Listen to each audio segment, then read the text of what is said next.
स्थानकाबाहेर मराठा आंदोलकांची गर्दी पाहायला मिळते। सीएसएमटी स्थानक परिसरात पोलिसांचा बंदोबस्त आहे। मुंबईत दुपारी 12 वाजेपर्यंत रस्ते मोकळे करा, कोर्टाने सरकारला हे निर्देश दिले। आझाद मैदानाव्यतिरिक्त कुठेही आंदोलन नको असं हायकोर्टाकडून सांगण्यात आलंय। ही तीन दृश्य आपण पाहतोय। एकीकडे आझाद मैदानावर मराठा आंदोलकांची गर्दी, दुसरीकडे सीएसएमटी रेल्वे स्थानकात आंदोलकांनी मुक्काम केलेले आहेत, तर तिसरी दृश्य सीएसएमटी स्थानकाबाहेरही आंदोलक जमलेले आहेत। तर सीएसएमटी स्थानकाबाहेरून आमचे प्रतिनिधी निवृत्ती बाबर आपल्यासोबत जोडलेले आहेत। निवृत्ती, आपण पाहतोय की स्थानकाबाहेर आंदोलकांची गर्दी वाढत चाललेली आहे, काय सांगाल? नक्कीच आपण जर पाहायला गेले तर गेल्या 4 दिवसांची जी परिस्थिती होती तशीच परिस्थिती 5व्या दिवशी देखील आहे। काल उच्च न्यायालयामध्ये सुनावणी पार पडली होती आणि आझाद मैदानाव्यतिरिक्त कुठेही आंदोलन करू नका आणि जर करत असतील तर त्यांना थेट आझाद मैदानामध्ये आंदोलन करण्याचा परवानगी जी आहे ती सर्व आंदोलकांना दिलेली आहे। परंतु सकाळच्या वेळेस अजून देखील अनेक आंदोलक जे आहेत ते आंदोलक मुंबई महानगरपालिकेचं मुख्यालय आणि छत्रपती शिवाजी महाराज टर्मिनलच्या समोरचा जो चौक आहे या चौकाच्या समोर आंदोलन करताना पाहायला मिळतात। घोषणाबाजी त्यांच्याकडून जी आहे ती केली जाते आणि 12 वाजेपर्यंत प्रशासनाची मोठी कसरत होणार आहे, कारण की 12 पर्यंत संपूर्ण ज्या ज्या ठिकाणी आंदोलन सुरू आहेत आझाद मैदानाव्यतिरिक्त इतरत्र कुठेही आंदोलन करू देऊ नका, 12 पर्यंत सर्वांना आझाद मैदानामध्ये आंदोलन करू दे अशी आदेश जे आहे ते उच्च न्यायालयाने दिलेले आहेत। त्याच्यामुळे प्रशासनाच्या वतीने कशा पद्धतीने या रस्त्यांवरची गर्दी जी आहे ती गर्दी कशा पद्धतीने कमी केली जाते हे पाहणं महत्त्वाचं ठरेल, कारण की मुंबई पोलिसांचा बंदोबस्त त्याचसोबतच दंगल नियंत्रण पथक आणि इतर पोलीस बंदोबस्त जो आहे तो पूर्ण चौकांमध्ये तैनात असल्याचं आपल्याला पाहायला मिळते। छत्रपती शिवाजी महाराज टर्मिनलच्या बाहेर देखील मोठा पोलीस बंदोबस्त आहे।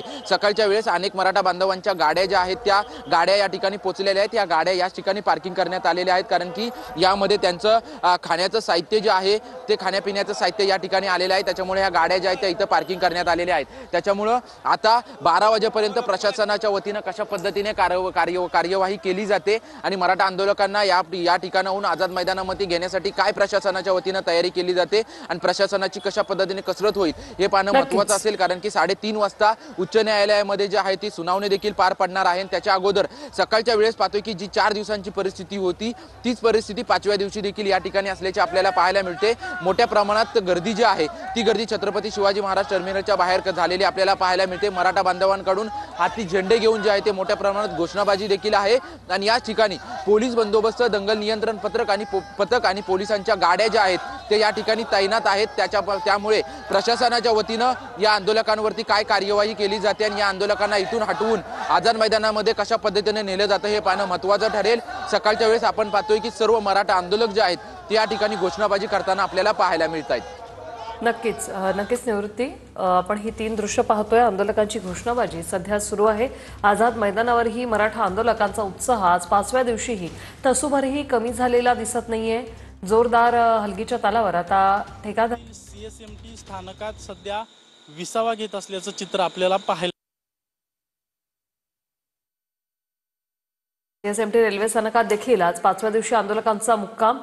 रेल्वे स्थानकातच जिथे जागा मिळेल तिथे हे आंदोलक झोपले होते। ही दृश्य आझाद मैदानावरची आहेत। आझाद मैदानावर मराठा आंदोलक जे आहेत ते घोषणाबाजी करत सध्या पाटीलची घोषणाबाजी, एक मराठा लाख मराठा अशी घोषणाबाजी करतात।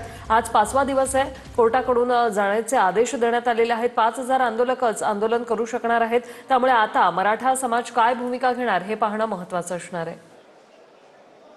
तर सीएसएमटी स्थानकामधून आमचे प्रतिनिधी अजिंक्य धायगुडे आपल्यासोबत जोडलेले आहेत। अजिंक्य, आपण पाहतोय आज उपोषणाचा 5वा दिवस आहे। आजही सीएसएमटी स्थानकावर मराठा आंदोलकांची गर्दी, काय सांगाल?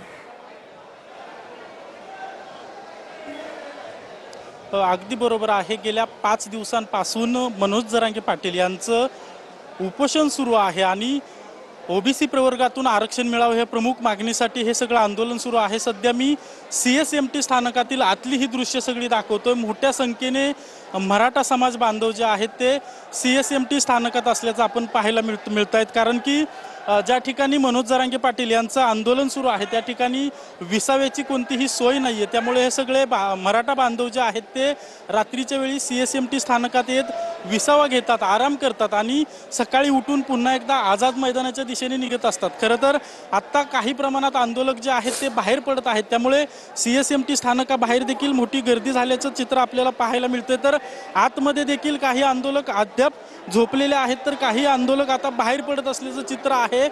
रात्री प्रशासनाकडून जरांगे पाटील यांचं ज्या ठिकाणी आंदोलन सुरू आहे त्या ठिकाणी पावसापासून संरक्षण करणारा मंडप देखील उभारण्यात आलेला आहे, जेणेकरून या आंदोलकांना त्या ठिकाणी देखील विसावा घेता येईल। मात्र आंदोलकांची संख्या मोठ्या प्रमाणात आहे आणि तो मंडप देखील कमी पडू शकतो, त्यामुळे जोपर्यंत हे आंदोलन सुरू आहे तोपर्यंत या CSMT स्थानकात या मराठा समाज बांधवांची मोठी गर्दी झाल्याचं आपल्याला पाहायला मिळणार आहे आणि रात्रीचा विसावा देखील अनेक लोक या ठिकाणी घेताना आपल्याला पाहायला मिळतील।